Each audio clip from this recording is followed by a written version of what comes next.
जरा सोचिए, क्या ऐसा हो सकता है कि एक ही बात कहने के दो अलग-अलग तरीके हों? और ये इस पर निर्भर करे कि सामने कोई आदमी है या औरत? तो बस इसी सवाल के साथ आज की पड़ताल शुरू करते हैं। और इस सवाल का जवाब हमें मिलता है भारत की एक बहुत ही अनोखी और खूबसूरत भाषा में, जो मुख्य रूप से उरांव समुदाय की बोली है। चलिए इस भाषा से मिलते हैं और इसके रहस्य को समझते हैं। तो अब आते हैं मुद्दे की बात पर, यानी इस भाषा का वो खास नियम जो इसे सबसे अलग बनाता है। हम देखेंगे कि कैसे आज्ञा के वाक्य यानी कि सेंटेंसेस ऑफ ऑर्डर कुरुख में एक बिल्कुल ही नया और अनोखा रूप ले लेते हैं। अच्छा, तो ये आज्ञा के वाक्य होते क्या हैं? सीधे सीधे कहें तो ये छोटे छोटे कमांड्स हैं जो एक पूरा मतलब बताते हैं। जैसे ऊपर जाओ, यहाँ आओ या सुनो। सुनने में तो बड़े सिंपल लगते हैं, है ना? लेकिन कुरुख में असली जादू यहीं छिपा है। तो तैयार है इस पहेली को सुलझाने के लिए? मैं कुछ उदाहरण दूंगा, बस गौर से सुनिएगा और उस छोटे से फर्क को पकड़ने की कोशिश कीजिएगा जो सब कुछ बदल देता है। चलिए शुरू करते हैं एक बहुत ही आम कमांड से, ऊपर जाओ।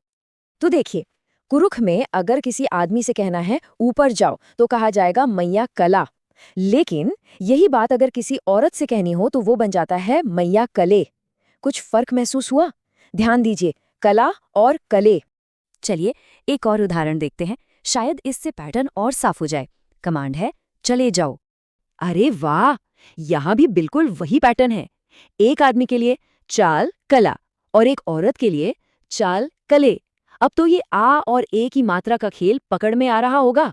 लेकिन एक सवाल उठता है, क्या ये नियम सिर्फ जाने वाले शब्दों के साथ ही है? चलो वर्ब बदल कर देखते हैं यहाँ आओ को कैसे कहते हैं। और यहाँ एक नया ट्विस्ट है। एक आदमी के लिए ये है इतरा बरा, पर एक औरत के लिए ये बन जाता है इतरा बराए। बरा और बराएं। तो साफ है ये कोई एक दो शब्दों का खेल नहीं, ये नियम तो भाषा की जड़ों तक फैला है। तो अब तक हमने जो देखा उससे एक पैटर्न तो साफ नजर आ रहा है। चलिए अब इस दिलचस्प पैटर्न के पीछे का जो नियम है उसे ठीक से समझते हैं। ये नियम बिल्कुल सीधा सा है।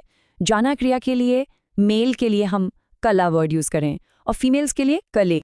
और जैसा मैंने कहा, ये सिर्फ जाना या आना तक नहीं है। आप देखिए, सुनने के लिए एक आदमी को बोलेंगे मीना, लेकिन एक औरत को मिनाई। बोलने के लिए बा और बाय।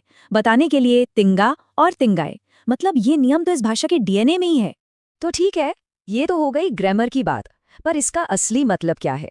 ये सिर्फ शब्दों का खेल तो है नहीं। चलिए भाषा और समाज के इस गहरे रिश्ते पर एक नजर डालते हैं। इसका मतलब ये है कि कुरुख भाषा में व्याकरण सिर्फ रूल्स की किताब नहीं है, ये एक सामाजिक पहचान है। ये भाषा बोलने वाले को इस बात के लिए मजबूर करती है कि वो सामने वाले के जेंडर को पहचाने, उसे स्वीकार करे।